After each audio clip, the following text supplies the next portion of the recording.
Ang programang ito ay rated SPG. Striktong patnubay at gabay ng magulang ang kailangan. Maaaring may masiselang tema, lengguwahe, karahasan, sexual, horror o droga na hindi angkop sa mga bata. Tanto ni Justine ang lahat ng mga ginagawa ni Annalyn kung saan kahit maraming kasalanan dito si Zoe sa kanya ay talagang napatawad niya ito kasi kapatid niya daw. Dito na napag-isip-isip itong si Justine na pwede niya palang mapapatawad ang kanyang ina kung saan porsigido na or unti-unti na siyang lumalambot dito kay Giselle. Dito na nga ay talagang napalambot siya ni Annalyn kung saan nagpe-perform sila. Dito na nga ay talagang porsigido itong si Giselle na makita ang kanyang anak at tuwang-tuwa ito dahil sa malaki na ito pero nagdo-documentation pa rin itong si Giselle.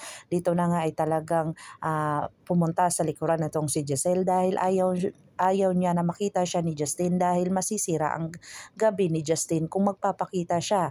Pero nakita nga siya ni Lynette at talagang dinamayan siya ni Lynette sa kanyang mga emosyonal na kung saan talagang niyaya siya talaga papuntang loob.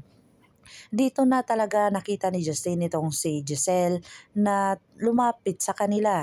Sinisi niya itong si Annalyn at sinabihan niya dito na kung bakit niya sinabi dito kay Giselle at talagang sinabi ni Giselle na wala daw kasalanan itong si Annalyn kaya siya na lang mismo ang aalis. Pero pinigilan siya ni Justine upang magstay na lang doon pero pakiusap ni Justine na wag siyang lumapit dito sa kanya para sa ikakahinahon at talagang nagpasalamat itong si Giselle dahil sa talagang hindi siya pinaalis ng kanyang anak at nagstay sila doon at nakita niya kahit sulyap-sulyap lang at makasama niya.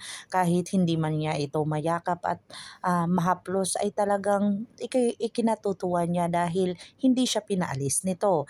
Dito na talaga si Dr. Katie ay talagang lumapit kay Dr. Carlos Benitez dahil sa sinabing job offer dito sa Japan. Dito na ay recommended itong dalawang doktor na si Annalyn at saka si Dr. Lyndon Javier.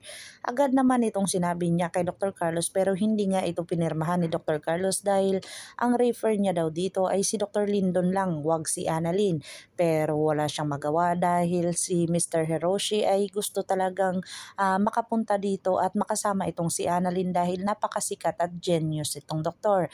Wala na magawa itong si Dr. Carlos kundi makakapunta na sila sa Japan kasama itong si Lynette. Dito na kaya masasaksihan ni Annalyn ang lahat ng mga ginagawa ni Moira dahil sa may isang babae na nakaupo doon na kung saan uupo sila ay naiwan ang kanyang gloves. Dito niya sinundan at kung saan makikita kanya dito ang kakampi o kasabuat ni Dr. Carlos Benitez at saka ni Moira at saka ni Zoe. Pakakaabangan natin ang mga susunod pa na episode na ito, ang abot kamay na pangarap.